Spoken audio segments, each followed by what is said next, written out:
I have seen kingdoms rise from dust and return to it, but none fell quite like this one. You see, this isn't a story of swords and sieges. Oh no. This is a story of a quiet, rigid world undone by a single, shattering laugh. So, listen closely. We're about to explore a haunting parable of a fallen king and the two masks we all might wear. Before all the chaos, there was only silence. Imagine a kingdom of eternal twilight, ruled by a monarch who, well, he mistook control for strength. But deep within a jagged spire, something ancient was stirring, something that belonged neither to the world of men nor of monsters. The king, he tried to bind the world to his will with rhymes that tasted of cold iron and ash. His entire kingdom, you see, it was just a reflection of his own spirit, rigid, unchanging, and absolutely terrified of the messy, unpredictable nature of life itself. This wasn't strength, no. It was a profound sickness of the will. You see, this king was wearing a mask. He was the very embodiment of an archetype we call the shadow jester. All his mockery, his iron-fisted control, his dark majesty, it was all just a sophisticated shield against a world he secretly feared. His humor wasn't about joy, it was a weapon of defense. And if you look at the traits of this shadow jester, you get a grim picture of the king's inner world. His cruel wit, that was for ego protection, making sure no one saw how fragile he really was. He wanted static control to basically arrest the spirit, freezing everything in place so he could avoid suffering and the terror of change.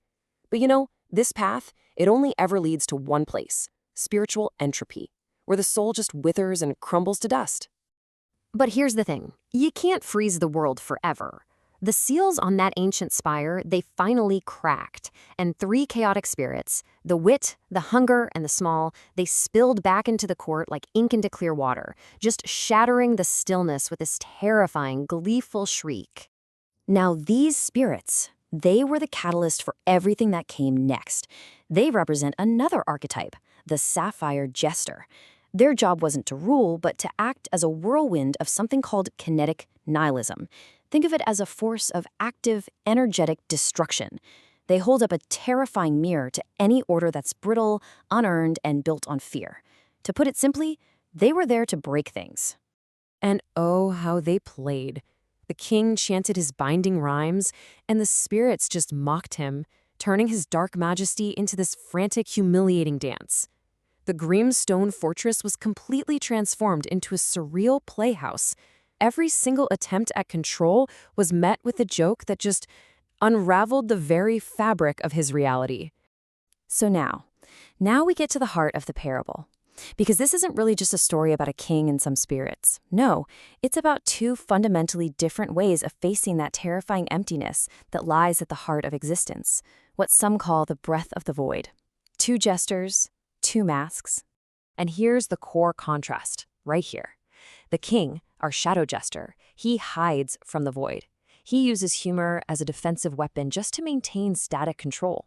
But the light jester, the ideal he could never become, does the exact opposite.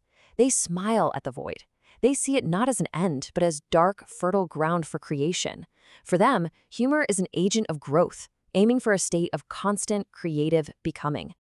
This was the ultimate lesson from the eldest spirit. It just dismantled the king's ego. By showing him that his crown, his fortress, his power, all of it, it was all just a fragile mask hiding a deep, hollow fear of his own inner emptiness. So, how does one become the light jester? Well, the path isn't to ignore the darkness, but to courageously integrate it. And this all begins with the wisdom of the ugliest man, which leads to what some philosophers called the gay science, which doesn't mean gay in the modern sense, but a joyful, life-affirming science that embraces all of existence, shadows and all. So, the ugliest man, it's this really powerful psychological symbol. It represents the most repulsive, the most shameful parts of your own soul. All the things you'd rather just lock away in a dungeon somewhere. Our shadow jester king, he built his entire kingdom to avoid looking at his own ugliest man. But real wisdom, the path of the light jester, it begins by confronting and even embracing this figure. And the tool for that embrace? It's a single, terrifying concept: terminal honesty, an uncompromising, absolute confrontation with everything you are, the good and the bad. That is the price of admission to becoming a light jester. Back in our story, the king couldn't pay that price, and so the castle, the great monument to his denial, it collapsed. It didn't fall to a siege, but under the weight of a single cosmic punchline. This was his forced Dionysian rupture, a chaotic, ecstatic collapse of old structures. The castle's collapse is really a metaphor for a process called the grave dance, and it happens in 3 steps. First, the sapphire jester comes and shatters your unearned, brittle values. Then, you are forced to confront the inner void you've been hiding from your whole life. And only then can you perform the dance itself, shedding that leaden gravity to embrace the lightness of a creator. This right here, this captures the central transformation of the entire parable. It's the shift from a defensive, fearful will, symbolized by the rigid stone of the fortress, to a creative, life-affirming one, symbolized by the surreal, playful theater the spirits brought into being. And what about the aftermath? Well, when the dust finally settled, the spirits were gone, vanished back into the mist. They left the king alive, just sitting there amidst the ruins, with nothing but a tattered jester's hat and the memory of a song he couldn't stop humming. It is so important to understand their purpose. They didn't want a throne, they didn't want gold, they were a force of nature. Their only hunger was for the sound of shattering expectations, for the crack of a rigid worldview breaking apart. They were there to liberate, not to conquer. The story ends not with a bang, but with this profound and heavy emptiness. The silence left behind was heavier than any stone wall that had fallen, because it was finally filled with possibility, that terrifying, fertile void the king had spent his entire life trying to avoid. And so, this ancient parable, it leaves us with a question, a critical one. We all build walls to protect ourselves, but eventually, all walls crumble. When yours do, which mask will you reach for?